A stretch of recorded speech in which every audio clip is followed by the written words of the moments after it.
Facebook จะยกเลิกในการสร้างรายได้จากโฆษณาในสตรีม Reel และโบนัสในวันที่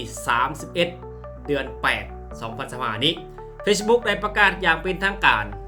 วันที่ 31 เดือน 8 2025 เนาะ Facebook จะทำการยกเลิกในการสร้างรายได้จากโฆษณาในสตรีมจากโบนัสและ Reel นั่นเองนั่นหมายความว่านับตั้งแต่วันที่ 31 เดือน 8 2025 เนาะคือ Reel Ad Break โบนัส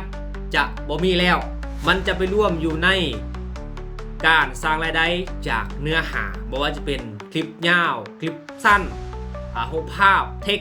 เนาะมันจะได้รายได้จากตัวนั้นเงื่อนไขต้องมีผู้ติดตาม 10,000 คนขึ้นไปหรือว่า 10,000 คนขึ้นไปแฟนเพจของเขาต้องมีอายุการใช้งาน 30 วันและต้องมี